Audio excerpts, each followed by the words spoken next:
भूत प्रेत चिल्लाने वाले रोने वाले थे, उनके मुख से जब कीर्तन की हरिनाम संकीर्तन ध्वनि होने लगी, पूरा का पूरा भूत महल में प्रकाश होने लगा महाराज।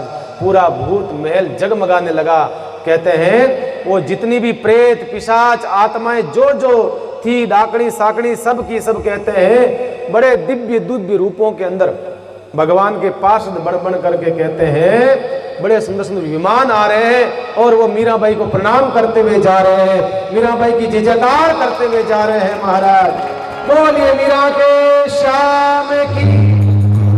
देखते ही देखते वो मीराबाई को प्रणाम कर करके सब मीराबाई को धन्यवाद देते हैं। मीराबाई आपका भगवान भला करे, इतने सालों से इतने वर्षों से हम यहाँ बंधे पड़े थे, हमारा कोई उद्धार नहीं कर सकता था। भागवत आप स्वयं भागवत स्वरूप है महाराज, आपने हमारा उद्धार कर दिया।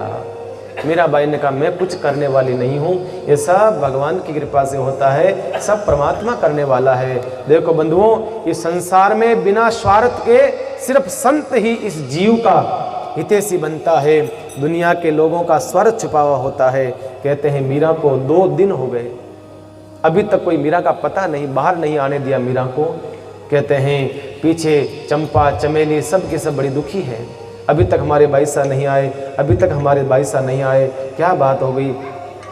इतने में कहते हैं वो बाहर बैठी थी, राजमहल के बाहर, मीरा के महल के बाहर चुपचाप बैठी थी, कोई रो रही थी। उसी समय सलुम्बर के जो रावत थे, सलुम्बर रावत जो है राणा विक्रम से मिलने के लिए जा रहे थे, रास्ते में मीरा के महल के बाहर दासियों का मुंह लटका हुआ देखा।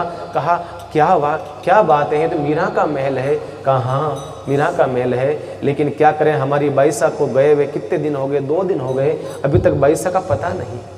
कहाँ गई तुम्हारी बाईसा? कहा हमारी बाईसा को सासू लेकर के गई है भूत महल। कहा भूत महल, 2 दिन हो गए, अभी तक मीरा का पता नहीं। कहा अभी तक मीरा का पता नहीं।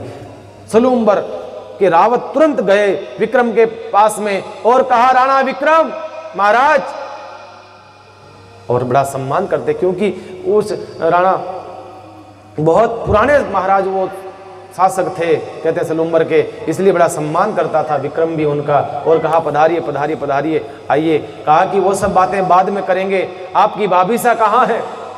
कहा भाभीसा का तो हमें क्या पता। कहा कि आपको आपकी परिवार के सदस्यों का पता नहीं, आप राज्य क्या संभालेंगे, बताइए कहाँ है। झूठ मत बोलिए हमारे से, आप हमें नहीं जानते हो, हम आपके पिताजी के जमाने के लोग हैं, हम चाहते हैं वैसा कर सकते हैं। हमने अपनी मेहनत से, हमने खून पसीने की मेहनत से हमने चित्तौड़ के राजघराने को हमने युद्ध करा है, इस चित्तौड़ के लिए हम लोगों ने, ये मत भूलो तुम। विक्रम ने कहा क्या बात होगी, हमें नहीं पता। झूठ बोल रहा है विक्रम, राणा विक्रम। कहा कि हमने सुना है कि आपकी माँ लेकर के गई है मीरा जी को भूत महल में। कहा वो तो कभी की वापस आ गई। कहा नहीं आई, चाबी दो हमारे को भूत महल की।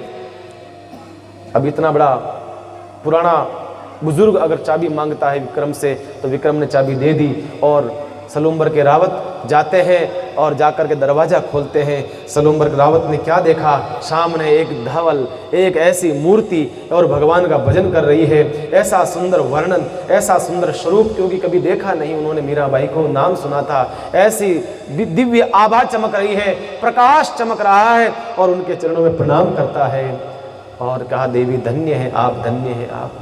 हमने तो सोचा कभी कि मीरा तो मर गई होगी, लेकिन धन्य है आप।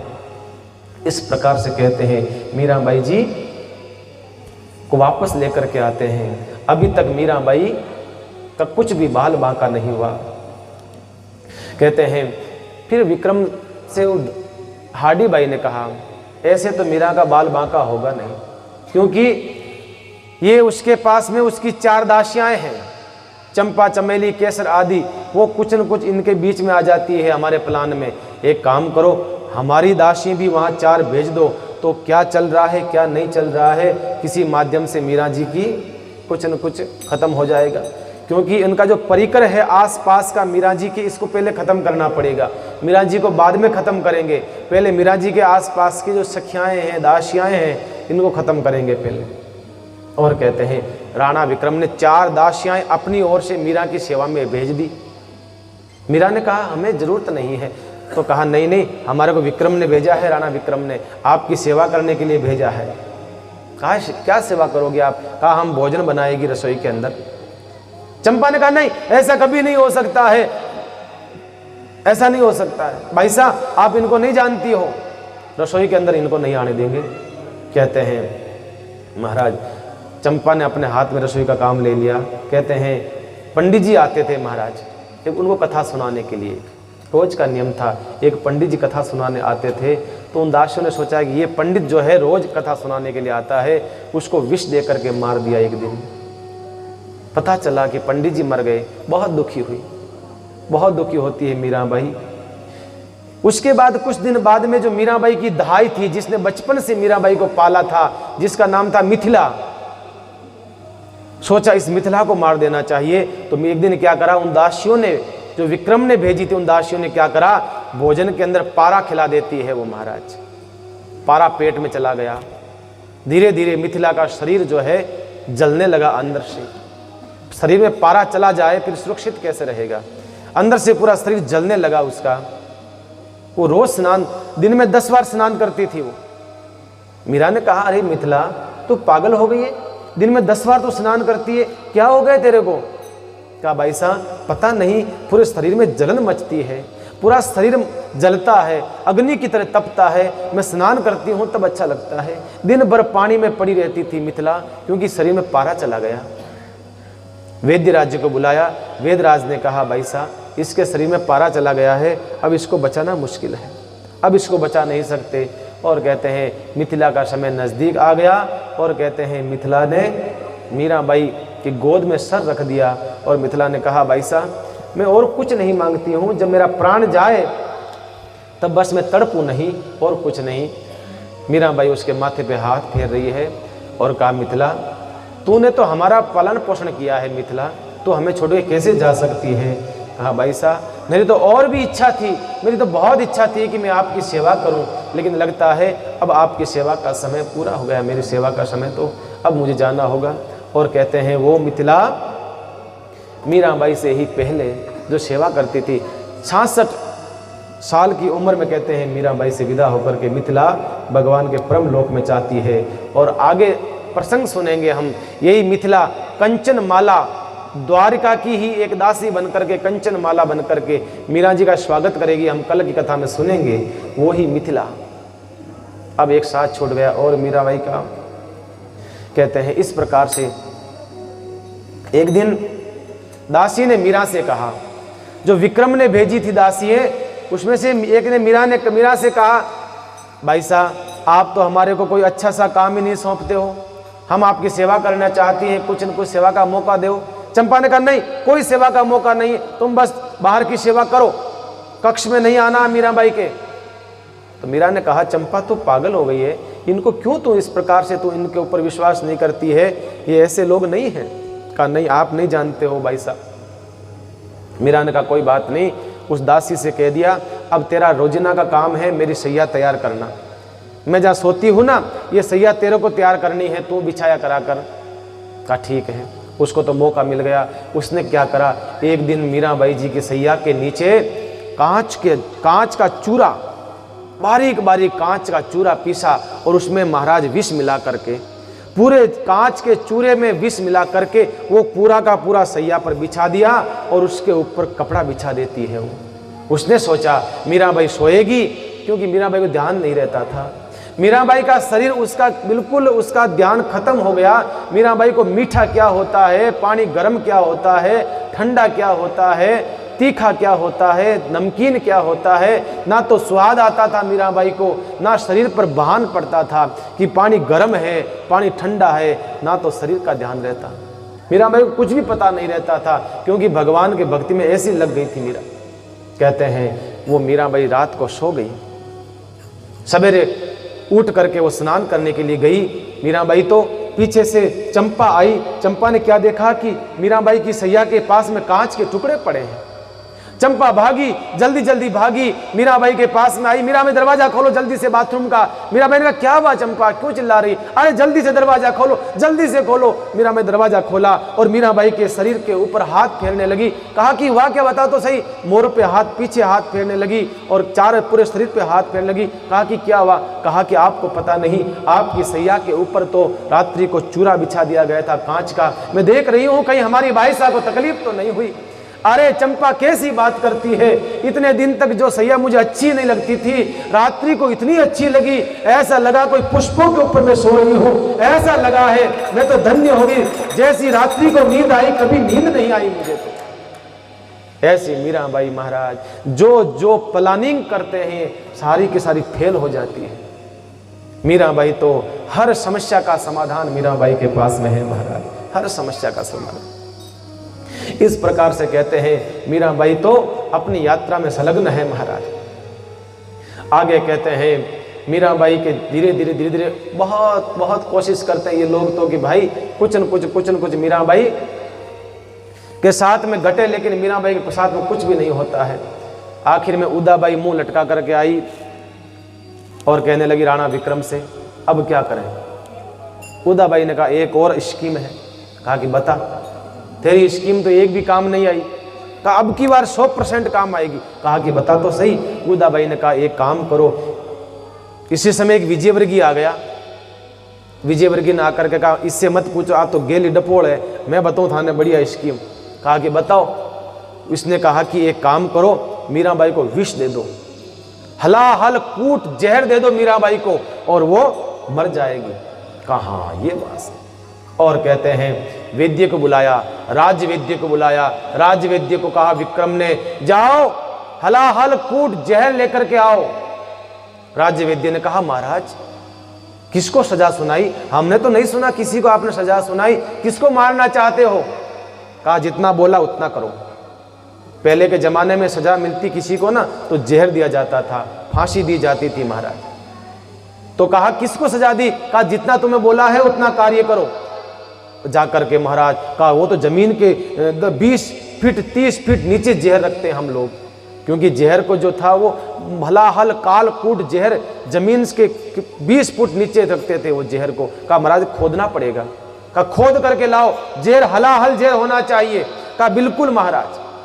और वो वैद्य जाकर के 20 फीट नीचे जमीन में से वो जहर काल कूट जहर लेकर के आया, प्याले में रख करके महाराज का ये रहा। और महाराज बफन उठ रही है ऊपर से, महाराज लपटें उठ रही मानो, ऐसा था जहर।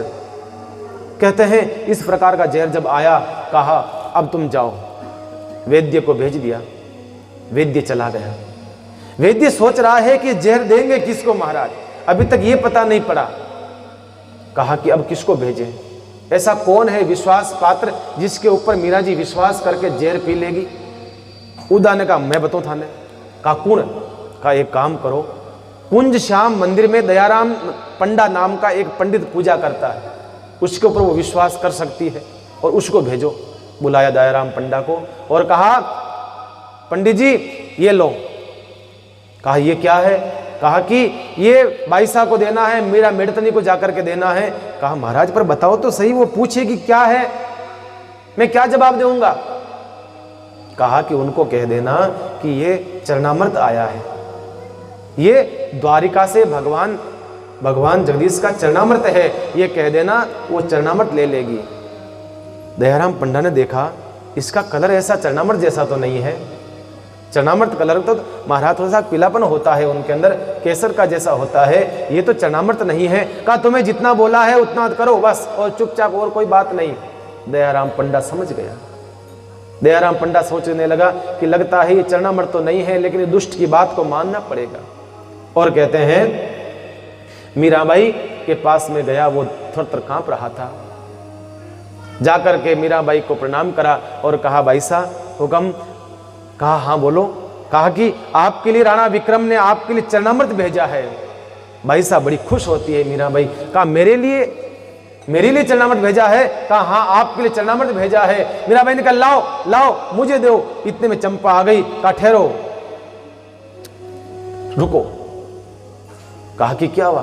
कहा कि नहीं, दयाराम पंडा जी के मुख के भाव कुछ और कह रहे हैं, ये डर के मारे बता नहीं पा रहे हैं दयाराम पंडा जी, कुछ और मामला है भाई साहब, रुको।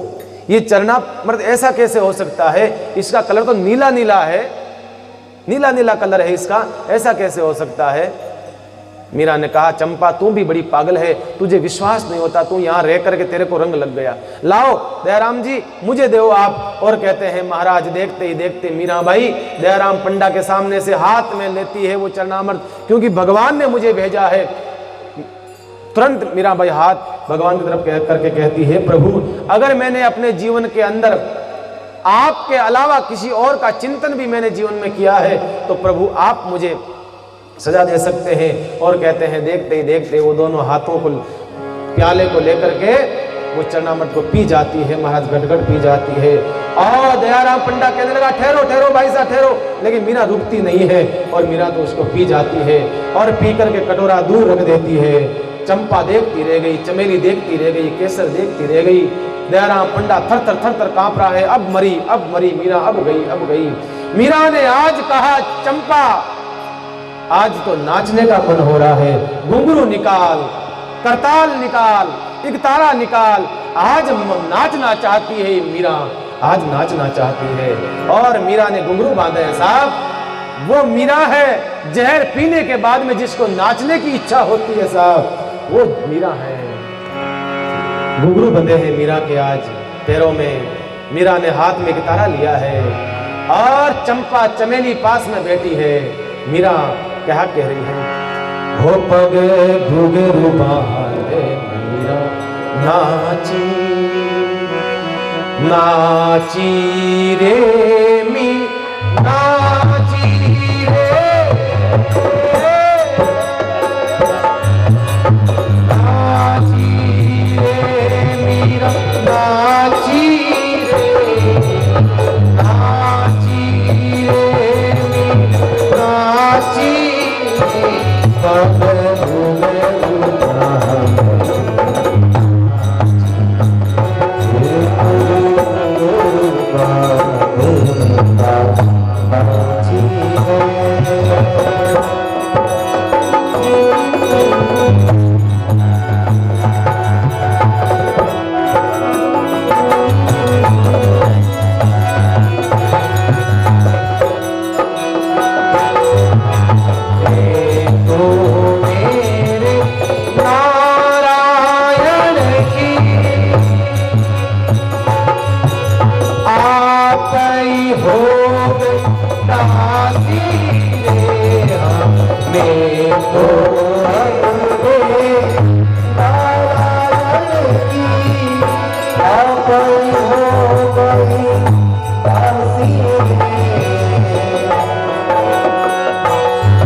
बिना जहर पिए भाई कम से कम गा तो सकते हो ना।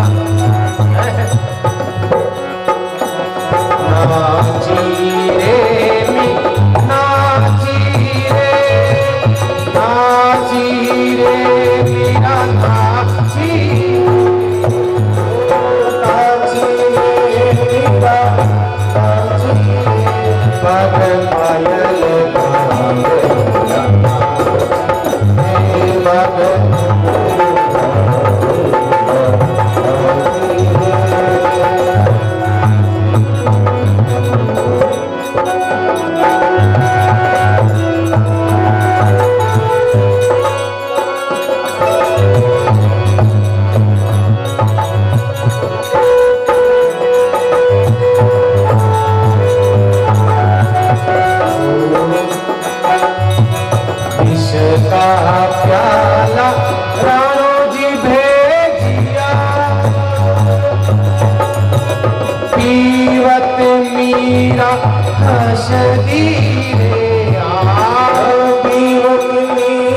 हंसी पग घुंघरू बांधे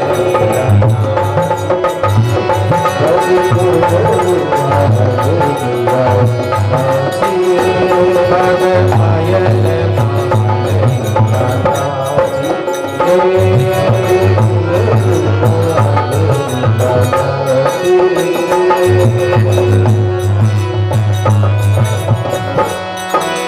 मीरा के गिरधर नागर सहज मिले अविनाशी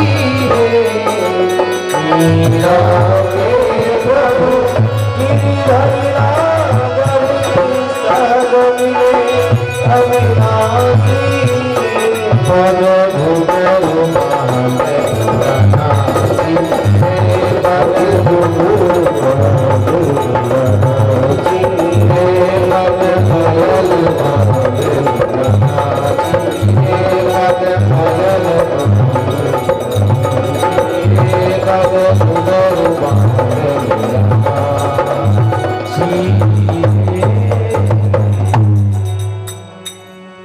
इस प्रकार से मीराबाई ने आज क्या नृत्य करा है साहब, ऐसा नृत्य करा है कि मीराबाई के घुंघरू जो है धीरे धीरे टूट टूट के अलग होने लगे, पैरों में से खून बहने लगा, मानो चमड़ी घिस जाती है मीराबाई जी की, सारा आंगन लाल हो जाता है, रक्त रंजित हो जाता है सारा आंगन। लेकिन चंपा चमेली बार बार कहती है भाई साहब अब तो रुक जाओ, अब ठहर जाओ।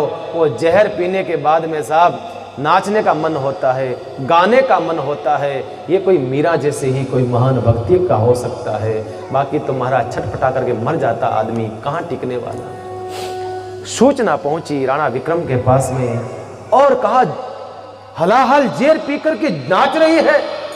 कहा हाँ महाराज मैं आंखों से देख के आई हूं। उदाबाई कहने लगी मैं खुद देख करके आई हूं, वो तो मीरा मेड़तनी नाच रही है, बुलाओ उस वैद्य को, लगता है डुप्लीकेट जहर दे दिया। महाराज बुलाया वैद्य को और कहा वेदराज जहर कहां से लाया। कहा महाराज हलाहल कूट भुजंग नागों के मुख की थैली निकाली हुई है महाराज। कहा कि वो जहर असली नहीं था। कहा महाराज कैसी बात करते हो, अगर उस जहर का 10वां अंश भी अगर कोई हाथी को पिला देते हो तो महाराज 10 मिनट में वो छटपटा करके मर जाता। कहा नहीं झूठ बोल रहा है तू। महाराज मेरे वेदगिरी की सौगंध खा के कहता हूं मैं झूठ नहीं बोल रहा हूं। कहा फिर मीरा क्यों नहीं मरी। कहा महाराज आपने मीरा को दिया। कहा महाराज विक्रम सुधर जा, महाराणा विक्रम अब भी चेत जा, तूने मीरा को जहर दे दिया, ऐसी भक्ति महारानी को, ऐसी देवी को जहर दे दिया। विक्रम तूने बहुत बुरा करा, बहुत गलत करा, मीरा को जहर दे करके। कहा ये उपदेश मत दे, तू बता जहर क्यों नहीं चढ़ा। प्याला पड़ा था, मीरा के लगा हुआ प्याला था और कहा ये देख वेद अगर जहर असली था तो तू पी करके बता, कुछ छांटे इसमें लगे हुए हैं, कुछ बूंदे। उसने कहा नहीं नहीं नहीं महाराज मेरा परिवार है, मेरा घर है, मेरे बच्चे हैं, मेरी औरत है, इनका क्या होगा। कहा नहीं पिएगा कि नहीं पिएगा, अभी तलवार से मार देता हूं। तलवार निकाली विक्रम ने।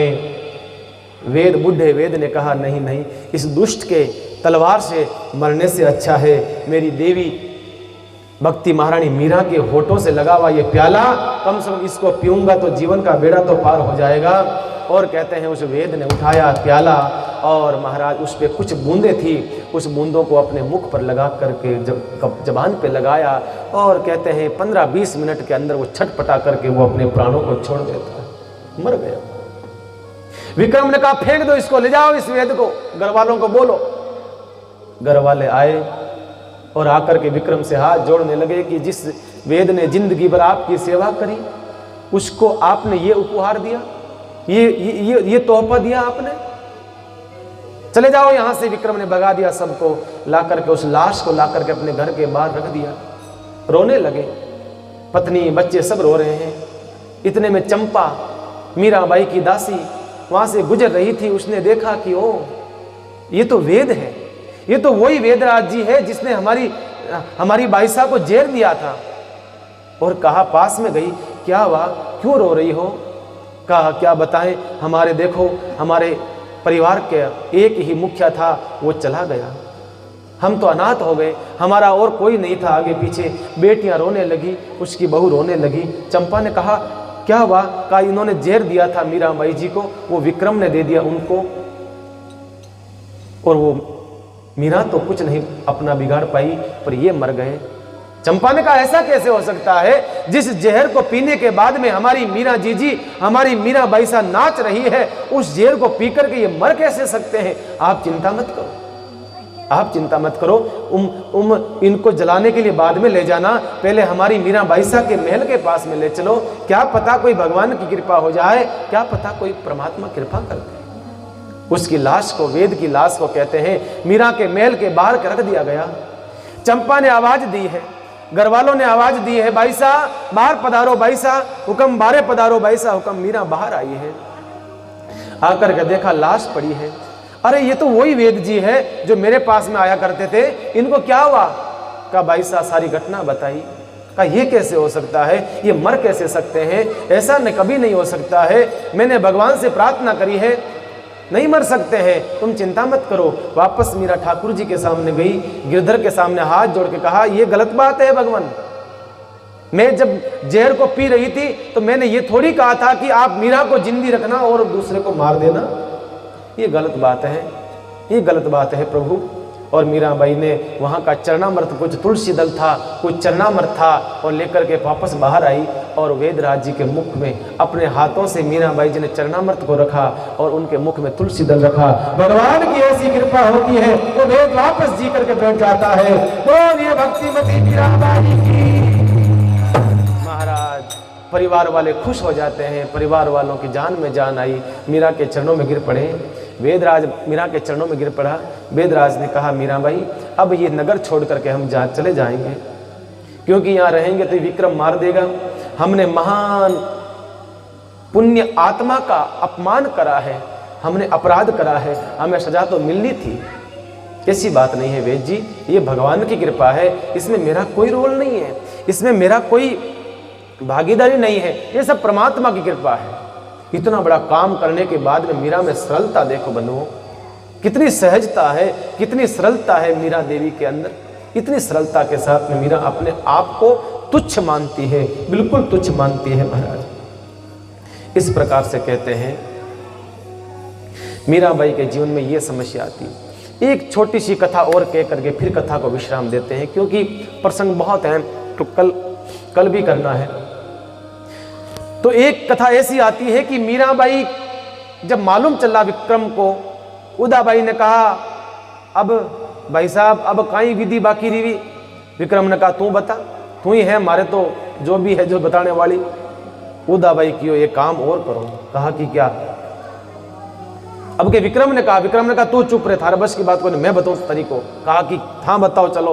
विक्रम क्यों हड़ाहड़ काल कूट जहर भेजियो, पर फर्क नहीं पड़ियो, कोई फर्क नहीं पड़ा। अब की बार एक काम करो, सीधे सांपों को भेजता हूं महाराज, सीधे सांपों को भेजता हूं। उदाबाई होशियार ही, बाकी सांप तो सीधा जावी कौन टेढ़ा टेढ़ा जावे महाराज, सीधा किकर भेज। कैसा नहीं तो समझती नहीं है। कहा कि कैसे? कहा पिटारे में रख करके सांपों को भेजूंगी।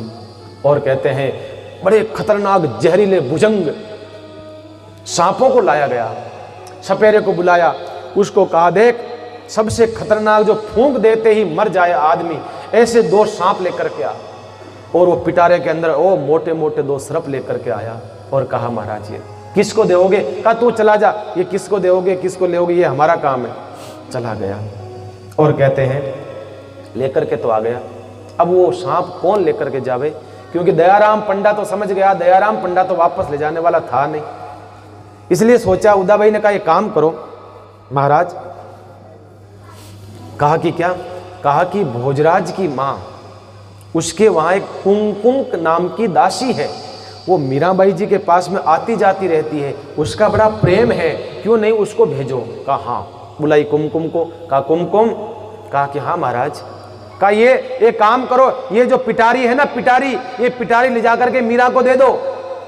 कुमकुम ने कहा महाराज इसमें क्या है, बताओ तो सही, मुझे क्या पता।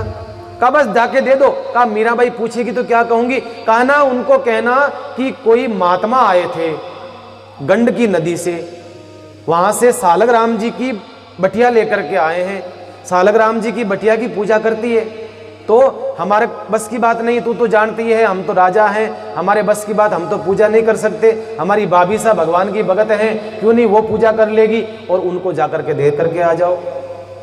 तो जैसे हाथ में लिया, इतना भारी सांप, बहुत भारी होता है, पूरा मांस का लोंदा होता है, इतना भारी, उसका हाथ नीचे हो गए। महाराज इतना भारी सालग्राम कौन से है? का तू तो चुपचाप ले जा।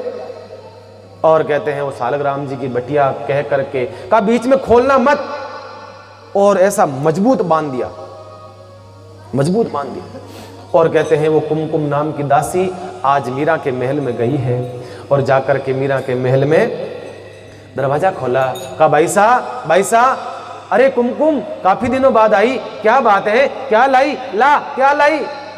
कहा भाई साहब मुझे तो पता नहीं है, पर हमारे राणा विक्रम ने आपके लिए क्या है, कोई संत गए थे गंड की नदी की ओर, तो वहां से सालग्राम जी की ठेठ मूल में जाकर के, गंड की नदी में ऐसी ऐसी हमारे देखिए नदियां हैं जहां पर कहते हैं गंड की नदी जो नेपाल से निकलती है, कहते हैं उसके मूल में बीच में जाकर के तुलसी दल को अगर छोड़ो आप वहां, तो वहां से सालग्राम जी भगवान ऊपर आ जाते हैं। ऐसी ऐसी वहां पर नदियां हैं महाराज। कहा कि वहां से संत जी गए हैं और सालग्राम जी की बटिया लेकर के आए हैं। अच्छा, चंपा ने कहा ला तू पहले मुझे दे, मैं चेक करती हूं। भरोसा नहीं है राणा विक्रम का, कुछ भी वस्तु दी हुई उसके पीछे जरूर कोई साजिश होती है। और कहते हैं मीरा ने कहा चंपा तू तो चित्तौड़ में रह करके रंग लग गया तेरे को, चुप रह, तेरे बस की बात नहीं है, ला कुमकुम मुझे दे। और मीरा ने अपने दोनों हाथ बढ़ाया है और अपने हाथ में वो पिटारा ले लिया। मीरा बोली, मीरा को क्या पता इसमें सालिग्राम नहीं है, इसमें तो और कुछ। और मीराबाई ने पिटारे को रखा है और मीराबाई ने उसको थोड़ा सा ढीला करा। इतने में कहते हैं महाराज वो जो भुजंग थे, वो जो सांप थे, वो जोर से फंफाड़ करते हुए मीराबाई के सामने प्रकट हो जाते हैं। और चंपा भागी, अग्नि को लेने के लिए डरता है अग्नि से सांप, और कोई लकड़ी लेकर के आ रही है चमेली, कोई कुछ लेकर के आ रही है, कोई भाटा ला रही है, अभी मार देंगे सांप को। इतने में तो सांप बाहर निकल गया, एक सांप मीरा के गले में लिपट जाता है, एक सांप और था वो मीरा के हाथों में लिपट जाता है, दोनों सांप लिपट जाते हैं मीरा के महाराज गले में। और इतने के अंदर तो कहते हैं मीरा ने कहा कहां जा रही हो, कहां जा रही हो? कहा सांप सांप सांप, इनको अभी मार देती है, मार देती है। अरे वापस आ जाओ, आप जल्दी आ जाओ, कहां सांप है? अरे ये तो भगवान की कृपा, देखो ये तो गले में माला है, पुष्पों की माला बन जाती है, सांप माला बन जाता है। जैसे ही देखती है चंपा चमेली, आंखों में आंसू आ जाते हैं। कहा मीरा कितने संकट आएंगे आपके जीवन में, कितने संकट आएंगे, ऐसी हो जाता है महाराज। और कहते हैं राणा विक्रम सिंह को मालूम चला कि सांप माला बन गए, बड़ा आश्चर्य हुआ। अब तो विक्रम रह न पाया और महाराज एक दासी ने आकर के विक्रम से कहा महाराज एक सूचना लाई हूं। क्या सूचना है? कहा कि महाराज रात्रि को 12-1-2 बजे मीराबाई किसी पुरुष से बातें करती है, कोई पर पुरुष से बातें करती है, मैंने आज कान लगा करके सुना है। कहा अच्छा, कोई पर पुरुष से बातें करती है? मुझे पता था वो उल्टा है, मुझे पता था वो जरूर कुछ न कुछ बदचलन औरत है, मैं जानता था। मेरे भाई के साथ धोखा करा है, भोजराज के साथ में ये स्त्री अच्छी नहीं है, तलवार ली है, रात्रि की 12-1-2 बजी थी, तलवार को लिया है आज राणा विक्रम ने, मैं इस उल्टा को मार दूंगा, इस दुष्टा को मार दूंगा। आज मीरा को गालियां निकालने लगा वो दुष्ट आदमी। कहते हैं कि आज तलवार को निकाल लिया। उदा ने कहा भाई साहब कहां जा रहे हो? कहा कि अभी मारता हूं इस औरत को मैं, मेरे नहीं चाहिए राजमहलों के अंदर। कहा लोग क्या कहेंगे, बदनाम हो जाएंगे। कहा छोड़ो, 2 लोगों का बात है। और रात्रि को 2 बजे जोर से दरवाजा खटखटाता, दरवाजा खोल मीरा, दरवाजा खोल।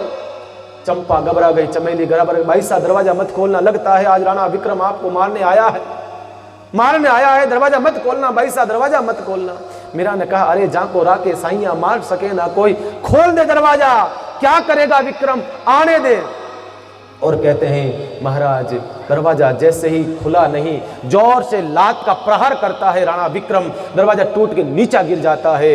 आया विक्रम और आकर के पर पुरुष को ढूंढने लगा। कहां है वो पर पुरुष? कहां तूने छुपा रखा अपने यार को, कहां छुपा रखा उस आदमी को जो तू रात्रि के समय उनके साथ में तू पड़ी रहती है, तू ऐसी है, तू उल्टा है, तू दुष्टा है, तू ये है वो है। मीराबाई ने अपने कानों पर हाथ रख लिया कि राणा ऐसा मत बोलो, ऐसा मुझे मत बोलो। चंपा को बहुत दुख हुआ, आज मीरा को गालियां निकलने लगी, बहुत रोई चंपा, पर क्या कर सकती है, चंपा के बस की बात नहीं है। और वो तलवार से महाराज भगवान के सिंहासन को दूर फेंक देता है, भगवान के वस्त्रों को फेंक देता है, जूते लेकर के मंदिर में प्रवेश कर जाता है और पर्दों को, जो सैया थी उसको चारों ओर से पूरे सामान को बिखेर देता है, पर कोई पर पुरुष नहीं दिखा। कहां छुपाया है तूने पर पुरुष को? मीरा ने कहा बधाई हो राणा, बधाई हो, आज तुम्हारे मन में भी उस पुरुष को देखने की इच्छा हुई। अच्छी बात है राणा, आज पहली बार हमारे देवर जी को पर पुरुष की। अरे राणा जी, वो पर पुरुष नहीं है, वो तो परम पुरुष है। आपके मन में इच्छा तो हुई कम से कम उसको देखने की, पर ऐसे नहीं दिखेगा, ऐसे दर्शन नहीं होंगे हमारे पर पुरुष के, परम पुरुष के। बैठो, पहले भजन करो, कीर्तन करो।